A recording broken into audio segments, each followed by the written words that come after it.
The classic saying that hindsight is always 2020 is a phrase that has stuck with me throughout my competitive Yu-Gi-Oh career, which is still not very extensive. Regardless, the amount of people who have told me to move on from Dark Magician and, quote, play a better deck. I just want to say thank you.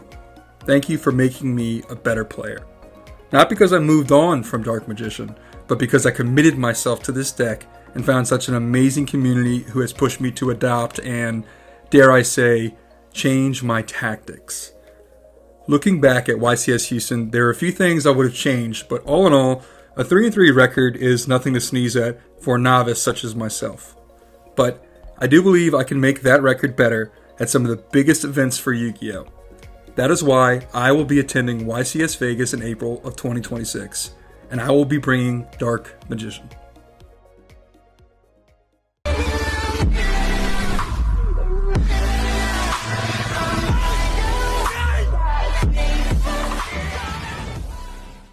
YCS Vegas will be my second outing at a YCS, and this one will also be unique. It will be held in a 3v3 style tournament. I'm not here to explain the event, but more or less talk about the deck I have in mind, what I expect the format to look like, and my two team members who I'll be playing with. To start, I am fully anticipating the new support to be out by this time, which means D-Mod, Gaze of Timaeus, the new Timaeus Fusion, and the new trap will be at my disposal. There are several builds to consider right now, my personal favorite being Shining Sarcophagus, Diabellstar, Primite, and even Yummy thanks to Gohan.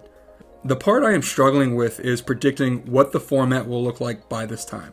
It's hard to answer impossible questions, but from now until then, I will be crafting my deck using the new support and gauging what works and what doesn't against the modern meta. To start with the deck, as it stands, I would like to bring Shining Sark with the new Dark Magician support. What that looks like will vary based on what the format will look like. But for now, here are some of the deck profiles I have including it, and we'll also talk what I think the format will look like. The strengths of this deck is seemingly endless lines you can make with the core of Shining Sark and how easily it bridges into the new Dark Magician support. I've shared several combos and lines with this deck, and now it's a matter of deciding which variation might be the best. The Secret Village lock could be a viable option, but again, hindsight is always 2020. An underlying strategy for Shining Sark is a going second route with board breakers. Trying to fully resolve Gandora seems like a steep cost at the expense of letting your opponent set up a board and then paying half your life points. Cards like Ultimate Slayer, Triple Tactics Thrust, Sales Band, and Super Poly I think will be great avenues to facilitate success with the King of Games archetype. When discussing what the format will look like in the future, it becomes something tricky to nail down. Firstly, because of all the moving parts in this game. Things like deck building, testing, keeping up with the format, etc. I don't really keep up with the format. I have an idea of what people are playing and what the meta is, but can't confidently say I know what the format is, let alone predict what it will be. I can imagine as of writing this video, people will still be playing Yummy, K9, and Branded with all their respective variations. Shout out again to Gohan for finding and sharing a Yummy line for Dark Magician. I won't spoil the line, but I will link it in the description below for you all to check out. There's a certain pressure that comes with the preparation as well, not only for myself to perform well, but the Dark Magician community and most importantly, my teammates. This is a 3v3 tournament after all. It almost feels crazy like I'm trying to handicap myself by playing Dark Magician, but I truly believe it can compete with the modern archetypes. I won't be the only legacy deck at this YCS. My teammate eHeroes Forge will be playing his hero deck, and my last teammate might even be playing Cyber Dragons, but he's still undecided. I want to present to you now the profile and thought process of the Shining Sarcophagus build I intend to bring to YCS Vegas. I've tried several variations of this deck, and this one seems promising. The intention of Gandora nuking a field and swinging for game has always conceptually felt the best, but is not always the easiest to execute. So a going second deck with a few board breakers and the new support could be the way to go. Alright guys, we're going to jump into the profile, and to start I'll show you the main deck. As always, no side deck just yet, but this is Shining Sark, so we have 2 copies of Dark Magician, the Magician of Redundant Names, as well as 3 copies of Dark Magician Girl. This was an incredible addition to the Shining Sark archetype, I do believe. It helps facilitate a lot of the awesome plays that we can get into. So we're going to complement it with 2 copies of Gandora, as well as 3 copies of Gadget Trio. The inclusion of Dark Magician Girl, I believe, does not nullify the inclusion of Gadget Trio. I still think Gadget Trio has its place, especially with the new support. Something else I found people underutilizing in Shining Sark is more Marshmallow. I've been playing with this at locals and it's seen some pretty good success. It really makes my opponents stretch and think of ways to out it. So more Marshmallow. Now the spells, we have 3 copies of Shining Sarcophagus, 2 copies of Future Silence, and 1 copy of Turn Silence. These ratios always change, they'll continue to change. This is what I've landed on as of now. So the splash of Dark Magician support is 2 copies of Illusion of Chaos, 1 copy of Magician's Rod. Again, ratios that could and probably will change. 2 copies of the new Gaze of Timaeus, as well as 3 copies of Dark Magic Amulet. I have not seen, since this card's announcement, anybody talk about it. This is a personalized version of Called By or Ash, whatever you want to call it. This can almost, in theory, facilitate a 100% resolve rate for cards like Gaze of Timaeus, Rod, Dark Magician of Destruction, anything like that, if you have it and it's available. And no one's talking about it yet. I understand when it came out, people were concerned about the cost of 2,500 life points to reset the card. I don't think that's necessary. Just play 3 copies of it because we're playing Dark Magician.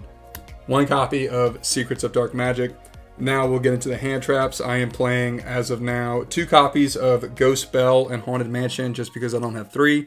I think it's going to help a lot with the metagame as of now. We also are playing 2 Bestials. We have Magnamut and Druis Worm. Magnamut to either grab a Scandora or Druis Worm. This is a pseudo board breaker build, so we are going to be playing 2 copies of Super Poly, 3 copies of Triple Tactics Thrust to grab cards like Ultimate Slayer and Sales Ban. This is the profile for now, guys. Again, very much in its infancy stage. This is going to change drastically. This is just the building blocks and something to present to you guys. Things that I've been having fun testing, and I can't wait to see how you guys can build upon this. So with that being said, we'll jump into the extra deck. We have 1 copy of Red Eyes Dark Dragoon. This is the lowest count of Dragoon that I've ever played in a deck, so I'm keen to see how this works out. 2 copies of Demod. Some Super Poly targets are Dragostapelia, Starving Venom, and Garua, which is also a Ultimate Slayer, as well as these other cards. We have our links. We have SP, IP, Selene. Selene is a great addition, I do believe. And into the number cards, which is something that's going to help a lot with the original Shining Sark build when it came out. We have 2 copies of Hope Harbinger, 1 copy of Draglubion, and 1 copy of Numeron. And then for the Synchro, we have the single copy of Maolong. That's going to help us deal with some of the Synchros that our opponents come up with for cards with like Ultimate Slayer and things like that. So again, this is the build. We'll do some playtests and combo lines shortly. So thank you guys for checking out the profile. Stick around for the rest of the video for an announcement that was just announced today. So I appreciate you guys supporting me. Thanks. As of recording this video, the official announcement for the new support was released, and we can expect it on February 20th, 2026. Plenty of time before YCS Vegas in April. So, more about this build in particular. As you see, it's a going second and board breaker build. If there's a pattern to analyze from the last format, I believe there's an argument for board breaker builds to a degree.